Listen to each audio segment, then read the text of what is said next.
جذباتی باتیں تو بہت ساری کی جا سکتی ہیں پاکستان کے حوالے سے، لیکن جو حقیقی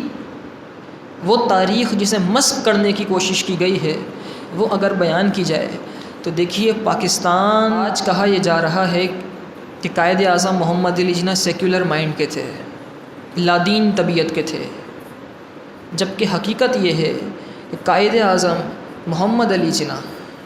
آپ اللہ کے ولی تھے۔ اور یہ کوئی ایسی بات نہیں کہ میں نے ایسے ہی کہہ دیا، آپ اس کے اوپر دلائل موجود ہیں۔ قائد اعظم محمد علی جناح رحمۃ اللہ تعالی علیہ کا اپنا قول موجود ہے۔ آپ کہتے ہیں کہ میں لندن میں موجود تھا، تعلیم حاصل کر رہا تھا، ایک رات میں اپنے کمپاؤنڈ میں موجود تھا، سو رہا تھا، مجھے محسوس ہوا کہ میرے کمپاؤنڈ میں اچانک روشنی ہو گئی اور اچانک سے میری آنکھ کھلی، دیکھا تو کچھ بھی نہیں تھا، پھر میں واپس سو گیا،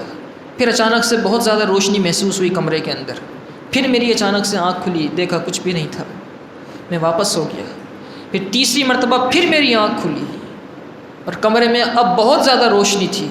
آپ فرماتے ہیں میری جیسی آنکھ کھلی میں اٹھ کے بیٹھا تو سامنے ایک نورانی صورت والے بزرگ موجود تھے۔ میں اٹھ کے بیٹھا تو انہوں نے مجھے کہا، اے محمد علی جناح، الفاظ انگلش میں کوٹ کیے انہوں نے، میں تمہارا نبی ہوں اور میرا نام محمد الرسول اللہ ہے صلی اللہ علیہ وسلم۔ دیکھو تمہارے کاندھوں پر ایک بہت بڑی ذمہ داری ڈالی جا رہی ہے، تم برے صغیر جاؤ، مسلمان بڑی قسم پرسی کے عالم میں ہیں، ان کے لیے جا کے ملک بناؤ، ہم تمہاری پشت پناہی کریں گے، ہم تمہاری پشت پناہی کریں گے۔ دیکھیے، آپ کی زمین کا مسئلہ ہو، چھوٹی سی دکان کا گھر کا مسئلہ ہو اور آپ کورٹ میں کیس دائر کریں، پوری زندگی گزر جائے گی، آپ کو زمین کا فیصلہ نہیں ہو سکے گا، آپ کے بچے بھی ہو سکتا ہے فیصلہ کرا لیں تو بڑی بات ہے، 20 30 سال تک جگہوں کا فیصلہ نہیں ہوتا۔ ایک چھوٹی سی دکان آپ نہیں لے سکتے جو آپ کی اپنی ہی ہو بھلے، تو اتنا بڑا ملک بنا دینا، اتنا بڑا ملک بنانا، جبکہ وہ ملک جس پر برطانیہ کی ایسی نظریں تھیں کہ سونے کی چڑیا کہا جاتا تھا، برے صغیر کے اس حصے کو سونے کی چڑیا کہا جاتا تھا، پورا ملک حاصل کر لینا اتنی آسان بات نہیں تھی۔ اور علماء کرام نے جو جانیں دی ہیں، آج تو ہم دین سے اتنے دور ہو گئے، ہندو پنڈت کہا کرتے تھے کہ ہم بڑے بڑے اشتہارات لگواتے ہیں ہاتھوں سے لکھوا کے دیواروں کے اوپر کہ ہمارا اتنا بڑا اجلاس ہوگا، جلسہ ہوگا، آ جاؤ، اکھنڈ بھارت کے لیے ہم اجلاس کرواتے ہیں بڑے بڑے اشتہار لگوا کے، اتنی عوام نہیں آتی جتنی بن بلائے دہلی کی جامع مسجد میں جمعے کی نماز میں آ جاتی ہے۔ اور جمعے کی نماز، یہ اسلام کی خوبصورتی دیکھیے، اسلام نے یہ جمع کیا ہے، کبھی تراویح کے لیے جمع کیا ہے، کبھی مبارک شبوں میں جمع کیا ہے، کبھی جمعے کے لیے جمع کیا ہے، کبھی عید کے لیے جمع کیا ہے۔ اس لیے نہیں جمع کیا کہ آپ بیان ہی نہ سنیں، بس نماز پڑھیں اور چلے جائیں، اس لیے جمع کیا ہے کہ جو معاشرے کے اندر خرابیاں آ رہی ہیں، دوسرے اشتہارات لگا کے بھی جمع نہیں کر سکتے، اسلام آپ کو ایسے ہی جمع کر دیتا ہے تاکہ سیکھ کے نکلیں یہاں سے، تاکہ سیکھ کے یہاں، یہ مقصد ہے جمع کرنے کا۔ اور پھر علماء کرام نے جو جانیں دی ہیں، اس طرح جانیں دی ہیں کہ توپ کے سامنے رسی سے باندھ کے توپ کا گولہ چھوڑ دیا جاتا تھا، جسم کے ٹکڑے بھی نہیں ملتے تھے۔ حضرت علامہ فضلیہ خیر آبادی رحمۃ اللہ تعالی علیہ اتنے بڑے امام گزرے ہیں، آپ منطق کے امام گزرے ہیں، اور آپ کے والد فضل امام خیر آبادی رحمۃ اللہ تعالی علیہ کی جو کتاب ہے منطق پر، وہ اب بھی شامل درس نظامی ہے، مرکات۔ آپ اتنے بڑے استاد ہیں، امام ہیں، آپ نے فتویٰ جاری فرمایا،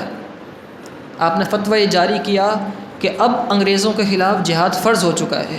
انگریزوں نے کہا کہ آپ یہ فتویٰ اپنا واپس لے لیجئے ورنہ آپ کو مار دیا جائے گا۔ آپ نے فرمایا فتویٰ واپس نہیں لوں گا، آپ کو جزیرہ انڈمان میں کالے پانی کی سزا دی گئی۔ جزیرہ انڈمان ہے کیا؟ وہاں کی آب و ہوا ایسی ہے کہ انسان وہاں جاتا ہے، پانی کڑوا ہے، اور جانے کے بعد جلد کی بیماریاں شروع ہو جاتی ہیں، اور جس طرح سانپ کی کیچلی اترتی ہے نا، اس طرح انسان کی کھال اترنا شروع ہو جاتی ہے۔ ایسی بیماریاں اور ایسے مسائب، خواتین نے جو جانیں دی ہیں، تقریباً 80,000 عفت مآب ماؤں بہنوں نے اپنی عزتوں کے نذرانے دیے ہیں پاکستان بنانے کے لیے۔ یہ وہ تعداد ہے جو سکھوں نے اور ہندوؤں نے لکھی ہے کہ ہم نے یہ کیا، اور اصل ایکچول تعداد نہ جانے کیا ہوگی۔ بلکہ اتنا تک ہوتا تھا، اتنا جو شریف اور پاکیزہ گھرانے ہوتے تھے، ان کی مائیں اور بہنیں جب ان کو پتہ چلتا تھا کہ گاؤں میں دھاوا بول دیا گیا ہے، سکھ آنا شروع ہو گئے اور ہندو آنا شروع ہو گئے اور عورتوں کو اٹھا کے لے کے جا رہے ہیں، تو وہ اپنے شوہروں سے، بچیاں اپنے باپ اور بھائیوں سے کہا کرتی تھی ہمیں جلتے ہوئے تندور میں ڈال دو۔ اتنی سخت اذیتیں دی جاتی تھی کہ باپ کے سامنے اس کی بیٹی کے ساتھ زیادتی کرتے تھے، اٹھا کے لے جاتے تھے۔ اور کتنے ہی لوگوں نے، کتنی بچیوں نے کنویں میں چھلانگ لگائی ہے اپنی زندگیوں کو بچانے کے لیے۔ قرآن نے تو پہلے ہی فرمایا تھا نا، لا تتخذوا اليہود والنصارى اولیاء، یہود اور نصرانیوں کو اپنا دوست نہ بناؤ۔ یہ جو سب کچھ ہوا ان کو دوست بنانے کی وجہ سے ہوا۔ وہ ایسٹ انڈیا کمپنی کے نام پر آئے تھے، پھر ہماری حکمرانوں نے ان کو جگہیں الاٹ کی، ان کو بڑی بڑی جگہیں دیں، آزادیاں دیتے گئے، اور ایک وقت ایسا آیا کہ بہادر شاہ ظفر آخری مغل بادشاہ، ان کو یہ کہا جاتا تھا کہ ہندوستان میں بالکل سب صحیح چل رہا ہے، اور ان کی سازش کیا تھی؟ اخبار چھپتا تھا دہلی کے لیے، دہلی اخبار چھپتا تھا، اور وہ اخبار صرف بادشاہ کی ٹیبل تک پہنچتا تھا۔ وہ ایک اخبار، اور اس پہ لکھا ہوا کیا ہوتا تھا؟ آج فلاں جگہ فتح ہو گئی، آج فلاں جگہ فتح ہو گئی، آج یہ ہو گیا، اور بادشاہ سلامت پڑھ کے خوش ہوتے تھے، ماشاءاللہ بڑی اچھی سلطنت چل رہی ہے۔ وہ ایک اخبار چھپتا تھا صرف بادشاہ کے لیے، اور پورے ہندوستان پر کنٹرول تھا انگریزوں کا، صرف دہلی قلعے تک محدود تھی حکومت۔ یہ مسلمانوں کی قسم پرسی کی علامت تھی۔ اور پھر اس طرح پاکستان بنا ہے۔ بنارس سنی کانفرنس کے اندر 500 علماء کرام اور تقریباً 3000 مشائخ نے یہ اعلان کیا تھا کہ اگر قائد اعظم محمد علی جناح اب پاکستان بنانے کے مطالبے سے پیچھے ہٹ بھی گئے تو ہم علماء اہل سنت پاکستان بنا کر دم لیں گے، پاکستان بنا کر دم لیں گے۔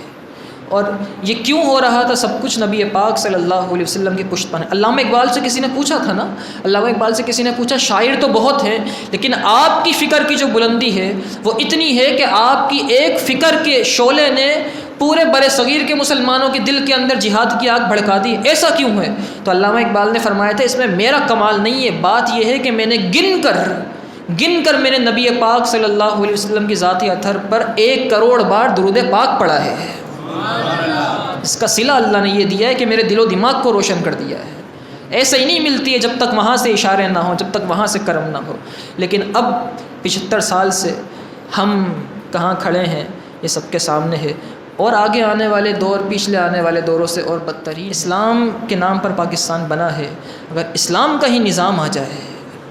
اگر اسلام کا ہی نظام مصطفیٰ آ جائے، وہ نظام جس کے لیے ہمارے بزرگ علماء کرام نے محنتیں کی، حضرت علامہ عبدالستار خان نیازی رحمۃ اللہ تعالیٰ علیہ، آپ نے فرمایا تھا،